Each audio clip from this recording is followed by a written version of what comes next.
Simple গজ কাপড় দিয়ে কিন্তু আপনারা অনেক সুন্দর সুন্দর করে যে কোনো ডিজাইন দিয়ে যে কোনো জিনিস বানিয়ে নিতে পারবেন। তো এই যে আমার মেয়ের জন্য কিন্তু আমি গজ কাপড় দিয়ে এই লেহেঙ্গাটা বানিয়েছি। কীরকম হয়েছে অবশ্যই কমেন্টে জানাবেন, আর সবাই কিন্তু প্লিজ মাশাআল্লাহ বলে দিবেন। হ্যালো এভরিওয়ান, আসসালামু আলাইকুম, welcome back to my channel. কেমন আছেন সবাই? আশা করি আল্লাহ তাআলার অসীম রহমতে আপনারা যে যেখান থেকে আমার ভিডিওটি দেখছেন সবাই অনেক ভালো আছেন। চলে আসলাম আর একটি নতুন বোরকা ডিজাইনের ভিডিওতে। এই যে বোরকাগুলো দেখতে পাচ্ছেন এগুলা কিন্তু একবারে গজ কাপড় দিয়ে সিম্পল আপনারা বানিয়ে নিতে পারবেন। যে কোনো গজ কাপড় আপনারা লিলেন, জর্জেট, যার যেরকম ভালো লাগে, ডায়মন্ড জর্জেট, মার্কেটে এখন বিভিন্ন ধরনের জর্জেটের কাপড় এসছে, তো আপনারা সেরকম কিন্তু কাজ করা বা সিম্পল দিয়েও বানাতে পারবেন। বানিয়ে কিন্তু আপনারা দেখুন, এখানে আমি আরও কিছু ডিজাইন শেয়ার করেছি, এগুলো কিন্তু আপনারা ছোট ছোট করে কিন্তু আপনারা হাতের কাজও করে নিতে পারবেন, অথবা নিজেদের ডিজাইন অনুযায়ী কিন্তু আপনারা এমব্রয়ডারি করে নিতে পারবেন।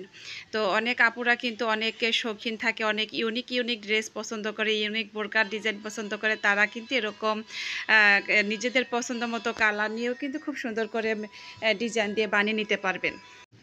তো ভিডিওটি ভালো লাগলে ভিডিওতে একটা লাইক দিয়ে দিবেন, শেয়ার করবেন, সাবস্ক্রাইব করবেন আমার ইউটিউব চ্যানেলটা। যারা আমার ছোট পরিবারের সদস্য হয়েছেন তাদেরকে অসংখ্য ধন্যবাদ। দেখাবেন নতুন আরেকটি ভিডিওতে। সে পর্যন্ত ভালো থাকবেন, সুস্থ থাকবেন। আল্লাহ হাফেজ।